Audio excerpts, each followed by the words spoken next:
Okay, so the next talk is on endoscopic decompression in lumbar canal stenosis.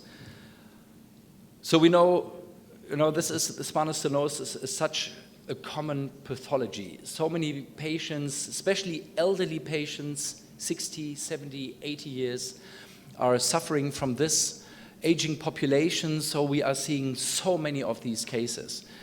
And I talked to you in my previous talk about the learning curve. So you start with easy discectomies, and that will take you a while. When you start doing over-the-top decompressions, then all of a sudden you're doing so many more cases, because us, at least, we're seeing so many of these pathologies in Germany with the aging population. Yeah, and I think what we need to establish here is that, and because of the aging population, we want to keep the invasiveness of our procedures down. But I mean, at the end of the day, it's not only the 80-year-old patient that has benefit from minimally invasive surgery. Also, the 20-year-old, the athlete, they all benefit from MIS surgery. But I think what we need to establish, because sometimes, there is not such a consensus on what we're actually talking about. So what I'm not talking about micro, endo, because sometimes that's actually micro. Okay, I'm not talking about tubular systems, because sometimes I hear surgeons say, yes, I also work endoscopically, I use the tubes. No, that's not endoscopic. Okay, and we're also not talking about endoscopically assisted. So what we're talking about is really one portal, uniportal, full endoscopic surgery. That's what we're talking about. I showed you this nice video. I showed you this, whoever was here already in the previous talk, in our lunch session. And I showed you this, so we can cut a long story short. In over-the-top decompression, this is what we want to remove. So we cannot access this through the foramen. I hear it every now and then at conferences that surgeons say, but I can. But okay, I don't think so. Yeah, I really think this is what we need to do. Okay, so when you start, what is a good case for stenosis to start with? I showed you in the previous talk what I recommend for a learning curve. An easy case for stenosis is one where you predominantly have a lot of hypertrophy from the yellow ligament.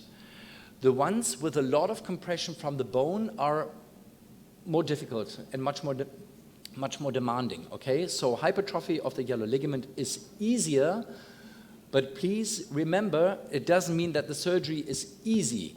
In your learning curve, you start with discectomies L5S1, and much later you start doing the stenosis. And when you start with stenosis, then this is easier than a severe bony stenosis. As I said, we talked about many. We gave us some time, which is good. So I recommend for stenosis, definitely, that was one of the questions. I definitely recommend this.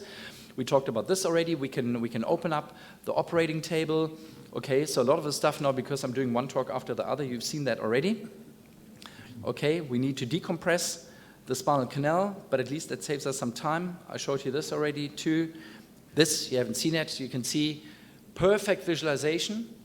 This is with a 4K optical system. You can see the difference. Okay, so this is how we want it to be. You see the dura, you see the exiting nerve root, you see the shoulder of the nerve, you see the axilla. You can see that we have removed enough, but not too much. Okay, and this is how we want it. Okay, and then you make sure, obviously we inspect the disc space round about here, but this area where the nerve is not going like this anymore, the nerve is more going like this in a more lateral trajectory, we really want to be sure that you have decompressed everything here. Okay? This is what we need to see. And then, like I showed you, technically speaking, we talked about this already, then we are going over the top to the contralateral side. And now this is a video which is quite nice, which you haven't seen yet. So, and this is what I like. First of all, you can see the surgeon's handling, okay, here. The second is, here, I rotate the optics, and you can see, sometimes you see nothing, sometimes you see everything, depending on how you rotate the optics. And then you go to the contralateral side, and then you can easily do a contralateral recess decompression.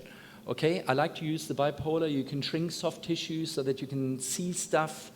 Okay, so let me just show you again, because this one part was very, very important. Here, okay, this is nice. You can take away a lot of the yellow ligament like this. And now you can see playing with it. Now you see nothing, now you see everything. See what I mean?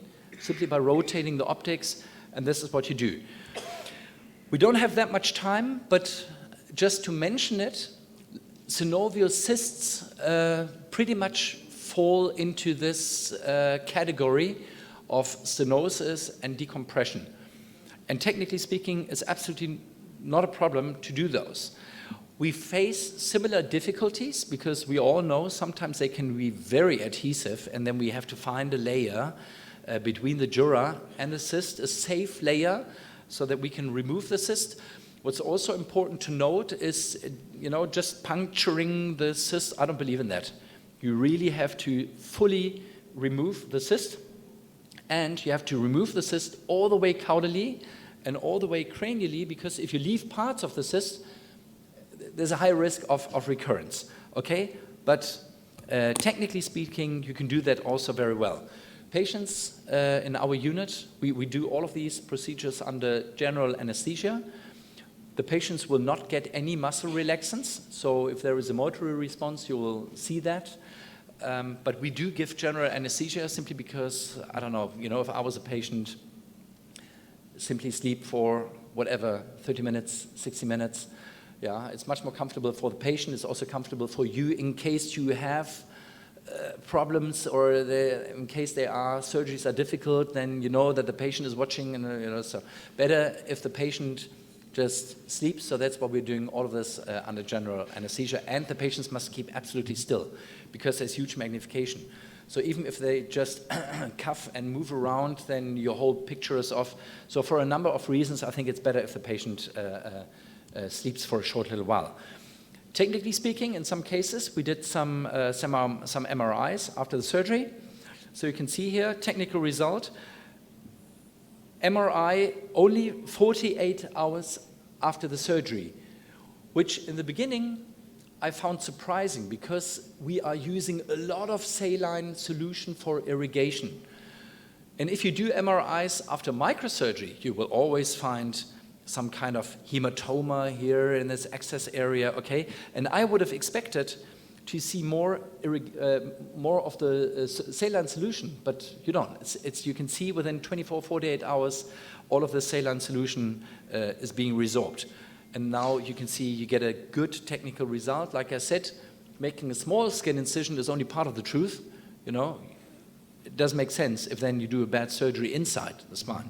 Okay, but now we know, okay, it's minimally invasive, and look at that, hardly any scarring or whatever, yeah, hardly any access trauma, and we get a good decompression, so that's important.